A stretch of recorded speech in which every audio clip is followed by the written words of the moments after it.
So what I want to do today is explain to everyone how the seat of Satan moved from Pergamus, which was the altar of Zeus, was where the altar of Zeus was located, how it moved from Pergamus to Rome. Now, first we need to start earlier.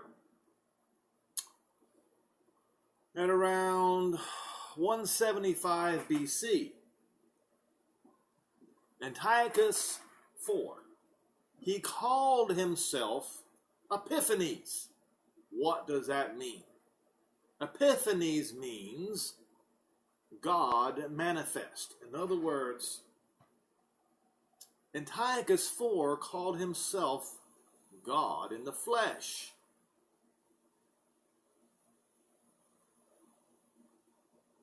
Okay? Don't forget that. So, he was a Hellenistic Greek king of the Seleucid Empire from 175 BC until his death in 164 BC. He was a son of Antiochus III the Great. His original name was Mithridates. He assumed the name Antiochus after he ascended the throne. Notable events during the reign of Antiochus IV included his near conquest of Egypt, his persecution of the Jews of Judea and Samaria, and the rebellion of the Jewish Maccabees, which of course the Maccabees defeated him. Antiochus was the first Seleucid king to use divine epithets on coins, perhaps inspired by Bactrian Hellenistic kings who had earlier done so, or else building on the ruler cult that his cult. Don't forget it, the ruler cult. What that means is the ruler becomes a god. Okay? That his father Antiochus the Great had codified within the Seleucid Empire. These epithets included manifest God, and after his defeat of Egypt, bringer of victory. However, Antiochus also tried to interact with common people by appearing in public bathhouses and applying for municipal offices, and his often eccentric behavior and capricious actions led to some of his contemporaries to call him Epimanes, the mad one. And that's the reason why I call him Antiochus the madman, and why many called him Antiochus the madman, which was a wordplay on his title, Epimanes. Now, let's go down to the Seleucid Empire, the persecution of the Jews, and the Maccabean revolt. The Seleucids, like the Ptolemies before them, held a mild suzerainty, I can't pronounce that, I'm sorry, over Judea. What does that word mean? It is a back formation of the late 18th century word suzerain, meaning upper sovereignty. So, like the Ptolemies before them, the Seleucids held a mild sovereignty over Judea. They respected the Jewish culture and protected Jewish institutions. This policy was drastically reversed by Antiochus IV, resulting in harsh persecutions and a revolt against his rule, the Maccabean revolt. According to the authors of the Book of the Maccabees, while Antiochus was busy in Egypt, a rumor spread that he had been killed. In Judea, the deposed high priest Jason gathered a force of 1,000 soldiers and made a surprise attack on the city of Jerusalem. Menelaus, the high priest appointed by Antiochus, was forced to flee Jerusalem during a riot. King Antiochus returned from Egypt in 168 BC. Enraged by his defeat, he attacked Jerusalem and restored Menelaus, then executed many Jews. When these happenings were reported to the king, he thought that Judea was in revolt. Raging like a wild animal, he set out from Egypt and took Jerusalem by storm. He ordered his soldiers to cut down without mercy those they met and to slay those who took refuge in their houses. There was a massacre of young and old, a killing of women and children, a slaughter of virgins and infants. In the space of 3 days, 80,000 were lost, 40,000 meeting a violent death, and the same number being sold into slavery. Antiochus decided to side with the Hellenized Jews in order to consolidate his empire and to strengthen his hold over the region. He outlawed Jewish religious rites and traditions kept by observant Jews and ordered the worship of Zeus. All right. And there you have it, folks. Ordered the worship of Zeus as the supreme god. This was anathema to the Jews, and they refused, so Antiochus sent an army to enforce his decree. The city of Jerusalem was destroyed because of the resistance. Many were slaughtered, and Antiochus established a military Greek citadel called Acra. This all is very important when I go to the next article. All right, so, and as I have pointed out, because Antipas in Revelation 2 was talked about as a model follower of Yehoshua Messiah among the Gentiles, and he was martyred in Pergamus at Zeus's altar, the seat of Satan. So the question is, when did the seat of Satan in Pergamus transfer to Rome? All right.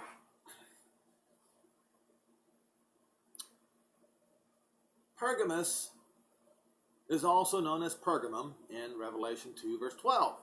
This city has been the capital of the Roman province of Asia Minor, for 2 centuries. Okay. Back in 133 BC, King Attalus gave it together with the kingdom of Pergamum to Rome. Since the early 3rd century BC, the city of Pergamum had been the center of cultural and intellectual life of the Hellenistic world. Notice a pattern here, folks. Let's keep reading. Oh, this article is on BibleAsk.com, by the way. The meaning of the name Pergamus is not clear, but citadel or acropolis is one of the derived meanings. Pergamum in 29 BC became the site of the first cult of a living Roman emperor. Now, the cult that they're speaking of is when the emperor becomes a god, just like Antiochus, the madman, who called himself God manifest, or God in the flesh.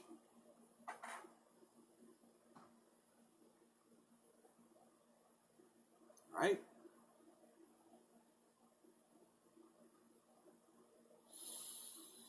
All right, so a temple there was built and dedicated to the joint worship of the goddess Roma, a personification of the spirit of the empire, and the emperor Augustus. You see.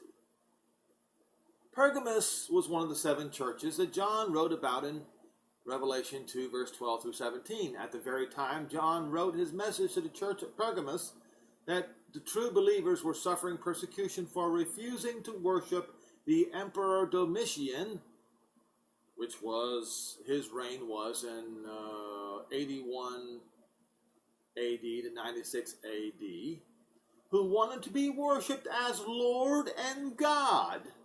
Thus, its meaning as the place where Satan's seat is true. So, you see how in Pergamus, true believers, the church at Pergamus, were suffering persecution for refusing to worship the emperor, who wanted to be worshipped as Lord and God.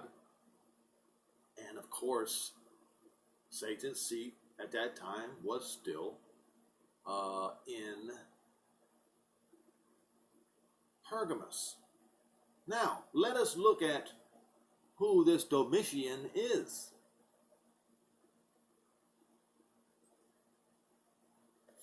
Domitian, Wikipedia.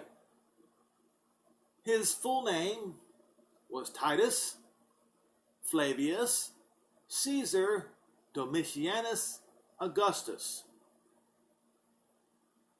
Was a Roman emperor from 81 to 96 AD. He was the younger brother of Titus and the son of Vespasian, his two predecessors on the throne.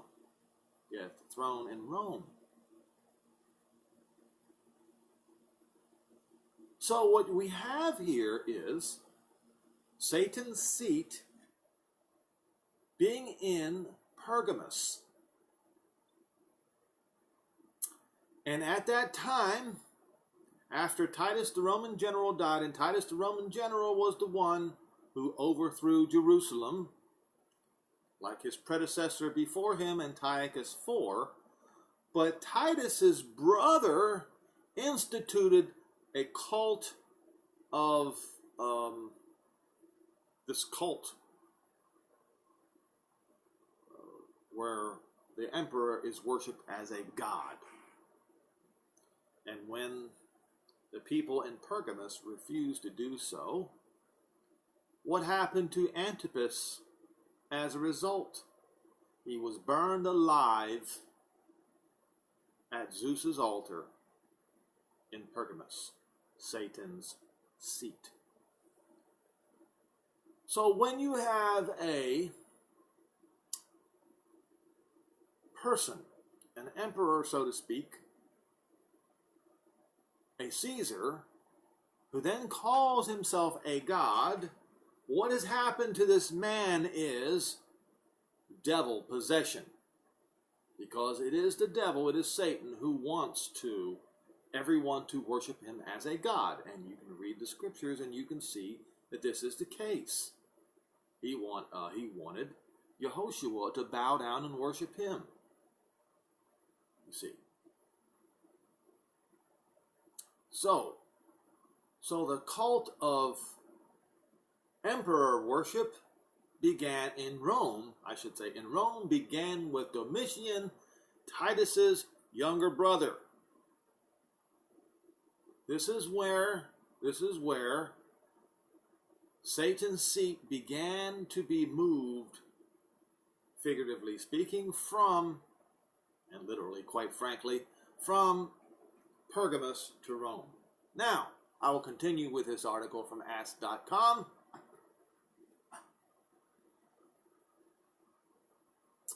The Pergamus, now this is an error, because it says the Pergamus period of the church started at the time of Constantine's conversion to Christianity. That's not true. Obviously, the Pergamus period started with Paul. But see, Paul, like the other 11 apostles, were killed, and John was the only one left alive. And so, since John was an apostle to the Gentiles, was an apostle to Israel, but he was the only apostle left alive. He was the only one left to send a message to the Gentiles too. And this is the reason why the message to the 7 churches were sent by John. The 7 churches in Asia Minor, which were Gentile churches. Okay? So, that particular sentence is an error, so we'll ignore that. The next is correct, though. Constantine tried to blend paganism and Christianity in as many points as possible in order to unite the diverse elements within his empire to give it power and stability. It was during this time that the papacy won the religious and political leadership in Western Europe. Thus, the devil confirmed his seat within the church. Just exactly like Paul said in Thessalonians, how he would sit in the temple calling himself a god. exactly the way Antiochus the madman, who called himself God in the flesh, or God manifest. This era may be termed the age of popularity. The prosperous positions of the church made it fall into the temptations that come with ease and popularity, which eventually led to the corruption of the faith. To the faithful who were being exposed to heathenism in the church, it says God, but that's incorrect. Yehoshua sent his message, repent or else I will come against you quickly and will fight against them with a sword that proceeds out of my mouth. This is in Revelation 12, verse 16. Now, so you see how and when the devil took his place on top of the heap at the Gentile church, rendering the Gentile church not only dead, but null and void.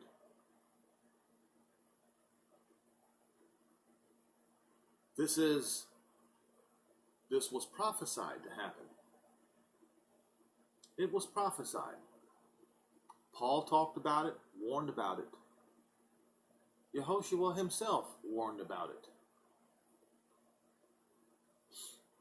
And the Protestants who follow, they claim that they don't agree, that in fact that they even claim, and rightly so, that man at the Vatican is of the devil. Why then do the Protestants follow in his ways? You are of whom you follow. And so,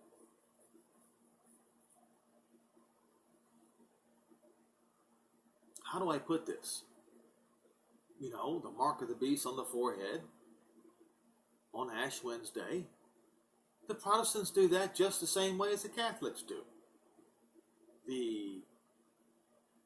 Doing the Trinity sign. I've never done it, so I don't know how to do it, but they do it with the right hand. That's the mark of the beast on the right hand. They make the sign with the right hand. The changing of the Sabbath from the seventh day of the week to the first day of the week. The first day of the week being the very same day that Satan deceived Eve. Yes.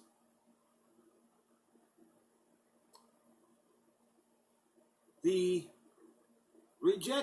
entire rejection of the holy days, the Hebrew holy days, which are shadows of things to come, but entirely rejecting them and refusing to let go of the pagan holidays, just exactly as this particular article states.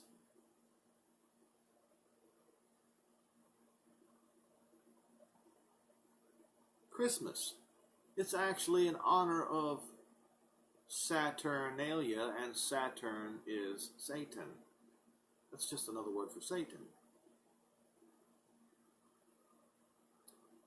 Easter. Replacement of the memorial of Yehoshua's supper with the apostles, replacing that with the worship of the sun god and the false sun god and his mother Ishtar.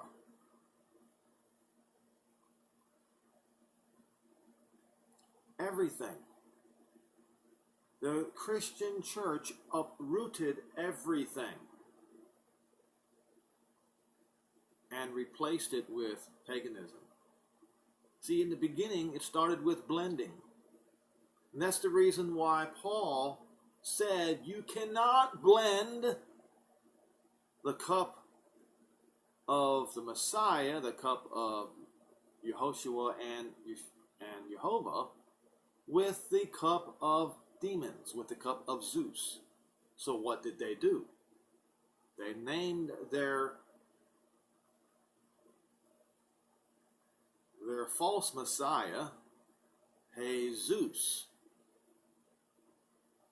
They tried to figure out a way to honor our Father in heaven and at the same time honor Satan. You can't do that. Paul said you can't do that, but they did it anyway. They disobeyed the words of Paul, and they do it to this day. Paul said it is against nature for a man to have long hair. What did they do? They make their false messiah have long hair, like the old the son of Gregory. I don't remember which one it was.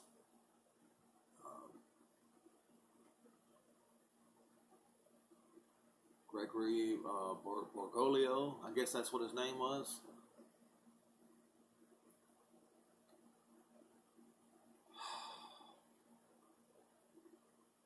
So,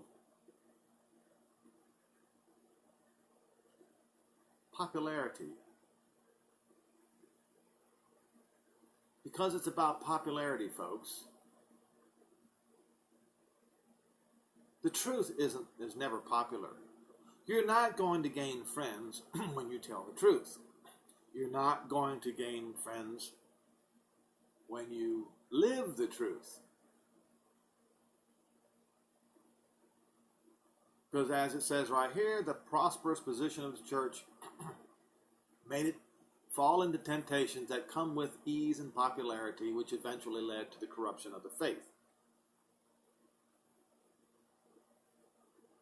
Yeah, popularity. Yeah, man does not want to give up his wife, his children, his brothers and sisters, or even his father and mother for fear of losing popularity with them. So he compromises his beliefs. On the flip side, the man who refuses to compromise his beliefs ends up living alone, mostly rejected by his peers. Most people don't want to go through that. The two witnesses will be hated by all, the whole world, because they will stand for the truth.